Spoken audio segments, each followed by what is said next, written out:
So let's make sure this doesn't happen again. Make sure this doesn't happen again. Rain, rain, go away. It's Texture Tuesday. What's good, everybody? Welcome back to the channel. I am your main girl, Mel, and today's video has been very highly requested for a very long time. Today's gonna show you how important your styling routine is when it comes to high humidity, rain, and ultimately frizz. As always, at the expense of me looking crazier than I am, I'm going to show you what you should do in humidity versus what you should avoid doing. And yes, that means I'm doing a side-by-side so you can truly see when I test these outside what I mean. Your styling routine matters. So if you are ready to shine, seriously, Mr. Sunshine, we could all use a little bit of you right now. Have no fear, your main girl Mel is here. If you are new here, make sure you subscribe if you like videos like this. And without further ado, let's beat this frizz. And so it begins. Phase one of this routine is the prep. Prepping your hair before your wash day is so important. And what's the best way to prep your hair before a rainy day? It's actually checking the forecast. Don't just go into your wash day not thinking about, what should I do? And using, any regular kind of shampoo and other products that you have. But it all starts with what you should do, which is anticipate for it to precipitate. Now, before I get in the shower and start washing my hair, as like any wash day, I want to think about what my hair needs. And if your ends are just dry and frizzy because they've been out in the rain and they just feel really, really rough, and that's why you feel like you need a wash, but your scalp is not dirty, you may not need to use shampoo. Or that is, you may not need to use a very cleansing shampoo. When you go to wash your hair, don't just use any old stripping shampoo that's in your shower. A good hair day starts with your shampoo, and if your shampoo from the get-go is too dry and too stripping, it's only going to make your hair even frizzier. Because what you should do is use a more moisturizing shampoo or even a conditioning wash, aka co-wash. Moisturizing / conditioning cleansers and conditioners contain ingredients that are going to make your hair feel much softer and silkier and help to lay the frizz down. And while we're here washing, quick little cleanser tip for you. If the cleanser is clear, it's probably more cleansing. Whereas if your cleanser is more opaque and creamy looking, it's more conditioning.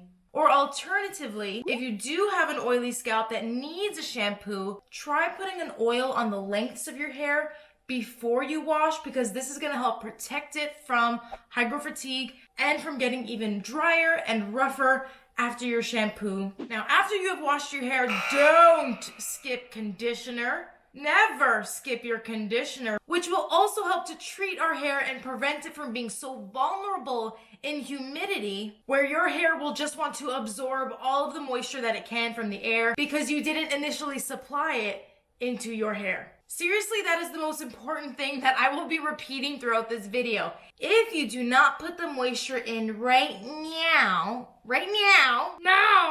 then when you step outside, your hair will need to take all of the moisture from the atmosphere. And do use any and all kinds of conditioner. Rinse out, deep conditioner, leave-in conditioner. And if you didn't know, I did just share a recent video all about conditioner and how that works, so you can check out that video next.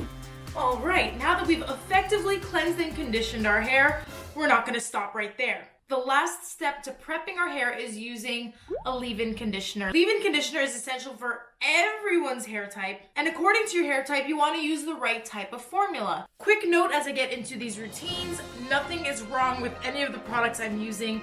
Again, I want to emphasize there's a time and place for some of the products, but specifically, I'm trying to show you the methods that you may want to avoid and the things that you may want to do. And for anyone wondering, this routine is also vegan and cruelty-free. Let's get it. Let's get it, queen. Let's get it, queen. So for example, if you have really thick, curly, dry, porous hair, using a light leave-in conditioner that comes in a spray form that looks basically like water is not going to be as hydrating and as nourishing as a cream leave-in conditioner, for example, that could also come in a spray, but you can see is a little bit thicker, as this will more effectively coat and condition your hair and start to act as that barrier between the humidity outside. And don't forget the hair at the top of your roots as well, because they can get really frizzy too. using the right type of product for your hair is very important, because if you get it right now, you won't have to restyle and refresh tomorrow and as the days go on. And part of that is using the right amounts as well. Typically, if you're using the right product, you don't even have to use as much. And or you won't feel like you need to reach for more. I want you to remember that as we move into phase 2, styling. As we are styling our curls, don't overly manipulate them, hence, actually work with them. If you were thinking of doing a blowout, think again. And do make sure that you're using your products appropriately. In very humid climates where our hair can lose its shape, we need hold today. If you are putting all of your trust into one curl cream or one gel to hold down the fort, I will report you. Again, I'm doing the most with rhyming. I don't care what you say. I just want to do me. And you'll regret that later. As we style, I don't want you to put all of your eggs into one basket. Especially if you were thinking of using a curl cream, because this will not be enough hold to hold down the fort. I mean, you can try, as I have tried, but haven't you ever heard the term teamwork makes the dream work? Rather, you should layer your products, hence why we are in phase 1, 2 out of 3. Now let me ask you, do you care about your hair? Then I don't want to see one single strand neglected, okay? Ohana means family, and family means not a single strand of hair gets left behind. Now, layering your product also goes hand in hand with layering your sections. Section off your hair so you can really get in there.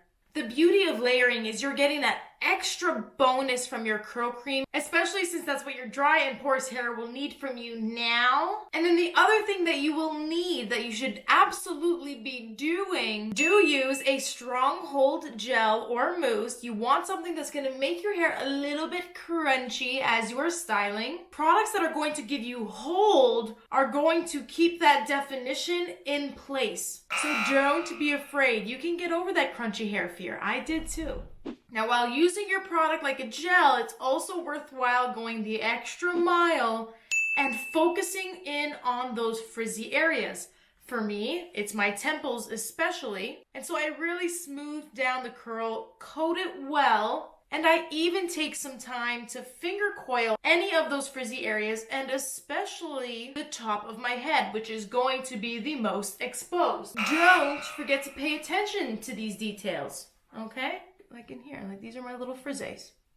And so far, if you take a look at this application here, on the do side, I've already separated and curled and manipulated and molded my hair to how I want it to be, as opposed to the don't side. On the don't side, you can see I've defined my hair, I've clumped my curls with my brush, thinking that I've done enough. But, well, you'll see what happens once my hair dries. Speaking of, we need to dry. Don't manipulate in any way, shape, or form. Sure, you're not straightening out your hair, but even as you are using a blow dryer and diffuser, if you are really manipulating your strands with your hair as it is drying, you are also going to affect the way that the product sets. But alternatively, what you can do over on the do side is use your blow dryer like a hood fan and hover around. Now, if you're worried about volume while doing this, don't worry, there's ways around that. Remember, we're looking for a strong hold. We need a lot of hold to keep the curls together. And by playing with your hair while it is drying, you're going to ruin all of that hold, if there was any, in your hair. You can grab a pick or a comb to help lift your roots, but avoid touching with your hands at all costs. Don't use your blow dryer blowing up from the ends. Definitely don't be doing this if you're using high heat, because this makes the airflow blow against your cuticle, which could raise it and make your hair feel rough, hence also lead to frizz. Always angling the blow dryer so that the airflow can go with the cuticle, which will help to seal it, add shine. And if you are short on time, you can still use high heat by doing this method, because it's much more indirect heat, and therefore you are keeping them intact. Then, when you think your hair is dry, think again. Don't stop there when there is still moisture in your hair. None of this dry your hair only until 80% nonsense. It is best to make sure that your hair is completely dry before going outside. And if you're not sure if it is, feel it. Get in there, feel it, and if it feels cold, it's still a little damp. Bad things happen when we don't finish our hair properly. Welcome to phase 3. Don't let your somewhat damp hair get exposed to humidity so soon, especially not without that extra protection. Remember, we layer because teamwork makes the dream work. And the finishing product that you use is the one that makes the lasting difference. So always do use a serum before going outside. This is also especially important if you have curl clumps to break up. And now at this point you may be thinking, I don't see anything wrong with this side. And it's true. There's really, it looks great right now. The only thing left to do is put these to the test. So I'm going to get dressed. Okay, now that I'm dressed appropriately, it's time for me to shut you out, and I do not want to take this vlog camera with me because it will then get destroyed in this humidity. These hairs have been given the same treatment, and you can see which one held up a little bit better. I want you to pay close attention to how my ends look. My hair looks more crazy on this side, not just because of the products, but again, because of the way I was drying my hair, because I really, forced it to do something, set it in place when it was dry, which is manipulating it, unnatural to how my hair would naturally fall. It inevitably could not hold up that shape when it was exposed to high humidity. The water in the air broke the hydrogen bonds in my hair, which made the curls want to reset, reform, create a new shape. And that leaves you left with these like weird straggly ends and just a lot of inconsistencies. And also, of course my hair wanted to absorb tons of that moisture because I didn't properly prep, style, and finish it. And we can see the obvious differences of when you do prep, style, and finish thoroughly, efficiently, properly. My hair is still soft and not rough because it didn't need to absorb a lot of the moisture in the air. My strands actually still have some hold from the product, which also kept curl shape in formation. Ultimately, both sides are beautiful. It's just if what you're looking for is truly frizz-free results, you now know what to do.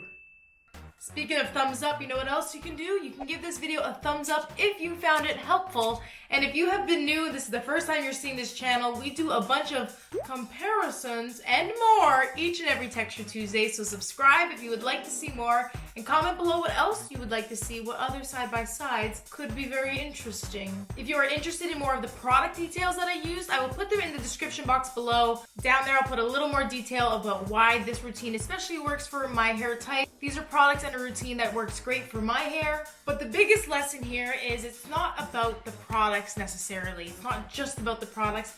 It's about the technique. It's about the method. And so the next time you are styling your hair, I want you to hear me say prep, style, finish. And don't you forget it. Thank you so much for watching, and I am out. Peace. I actually wrote a song, and this one's dedicated to everyone that has been caught in the rain. It's raining, it's pouring, hold on.